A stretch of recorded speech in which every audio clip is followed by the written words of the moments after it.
Good evening, everybody. Thank you so much, Tyler, for that nice introduction. Thank you, Susan. It's been so great to learn about the amazing work that the Financial Women's Association is doing, especially with this education fund.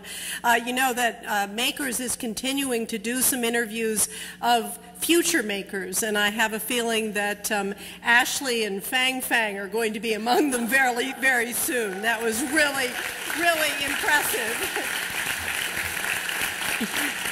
I'm really humbled by this award by my fellow honorees, Barbara Krumschek, the financial guru who's just done so much for women worldwide, and Dr. Judith Rodin, who's a role model as the first Ivy League president, who was a woman. But, you know, I also owe her a special thanks because early support of the Rockefeller Foundation helped launch the Makers Project. As a direct beneficiary of the women's movement, I sort of thought I knew the story. But until working on Makers, I did not really understand the chutzpah and the courage of the women who challenged the status quo. From feminist leader Gloria Steinem to lesser-known women like Syracuse University junior Catherine Switzer, who leads off our documentary.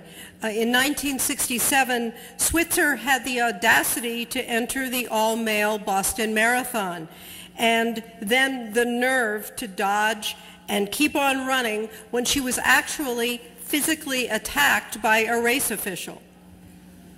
I mean, it's so inspiring to learn about these women. The indomitable Muriel Siebert you just saw.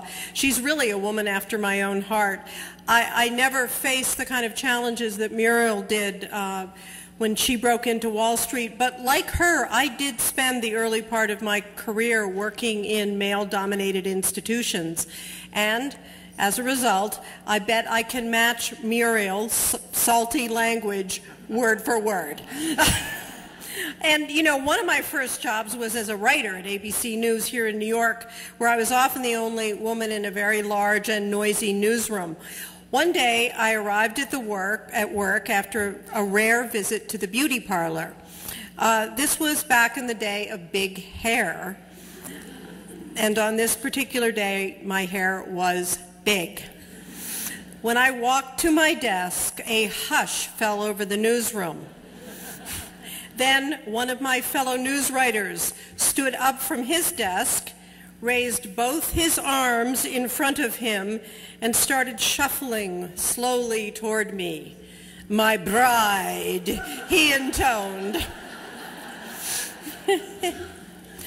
You know, I laughed it off, just like I laughed off the wonderful birthday cake that my colleagues gave me from the erotic bakery. And the notes from my boss that always began, "My little pumpkin." You know, I laughed, partly because we had no word for sexual harassment back then, but also, frankly, because I was just so darn happy to have that job. A few years before, women in the news media were generally confined to the researcher or the secretarial pool. Then in 1970, it's really not that long ago, a group of women at Newsweek, including 26-year-old Lynn Povich, sued their bosses and won.